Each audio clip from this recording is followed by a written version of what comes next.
The 14th hole, the first par 3 on the back 9. I think this is going to be a very pivotal hole for a variety of reasons. And we've seen players in past championships, PGA championships, US Open, have an extremely difficult time getting the correct yardage on this hole. And the reason why is the depth of the green, particularly when that hole location is on the right-hand side. Let's take a little look at this hole. And what you can see is there's a big gaping bunker that guards the front of this green. They will use that front left hole location, that tongue that sticks out there. But where the hole is located today, in the back right portion, there's only 12 yards of green over there. And that means that you have to be spot on with your distance control. And that includes being able to judge the wind, where the wind is going to be. This is sort of when you leave the 14th green, you go downhill to the 15th tee and cross the street as well. This can get a little windy, and many times it's in the face. It's a phenomenal tee shot. Very difficult to get close to that hole. If you get one close to the hole and you make a birdie here,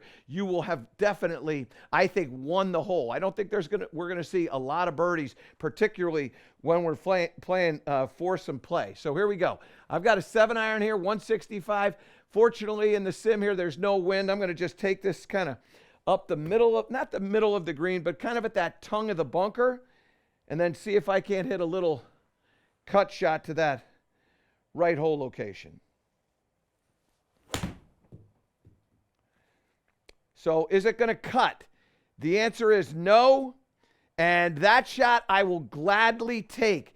So what I got there was I got a shot where I'm trying to make sure that I don't miss this short, long, and right. That doesn't leave a lot of options there. You can't really afford to be aggressive here, particularly when you're playing foursomes. Now, in 4-ball, you may see somebody take on this shot and try and staub it in there. But my guess is that in foursome, you're going to be happy to make a 3 here. Now, let's go to the final hole that I think is going to be the pivotal one, and that's 15. So here we are, the 15th hole. Now, I've hit my tee shot in the fairway, and I think the shot here, you got to find the fairway. It's an important part of this hole. But it's getting the distance right. We talked about it back on 14. Distance control is imperative, and it is again here. This is one of the things that makes this golf course so spectacular, is the distance control on the irons, particularly in these closing 4 holes, is going to be paramount. And so what you see when you see this hole is you see a slight dogleg to the left. Let's go ahead and run this up there. It starts out here. You can see a slight dogleg to the left. It's a very, very flat fairway. But once you get to the fairway, and now you go up to this green that's raised with that bunker in there, and it's a typical thing with Tillinghast bunkers. You see all of them, like they flash up and they stick out. Well, this one is now sitting up in the air. You don't really see the green surface. You can see about maybe half the flag. And when you start to see that, it creates a little doubt in your mind. Now, with that hole location on the right-hand side, and I'm sitting at 165, I'm going to have a shot here that I'm going to play about 175. I am not going to take this at the flag. And the hole locations here are phenomenal. I think this is one of the most intriguing green complexes as well.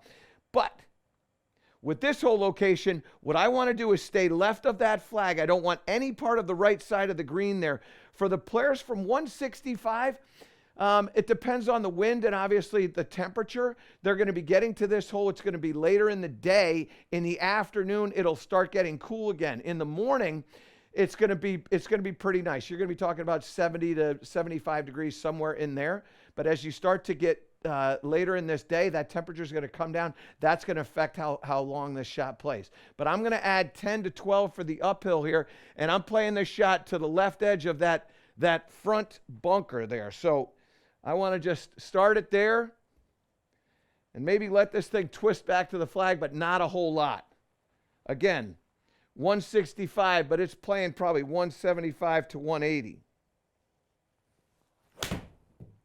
This is a beautiful shot. I've got it twisting back to the flag. Oh, I like this one a lot. Sit now. Oh, daddy, that's going to make me feel good. That shot there, that's what you want to see by the USA at the Ryder Cup on Friday, Saturday, or Sunday. If it gets to 15, it will be a very tight match. And a shot like that's going to go a long way. Those are my pivotal holes at Bethpage for the Ryder Cup.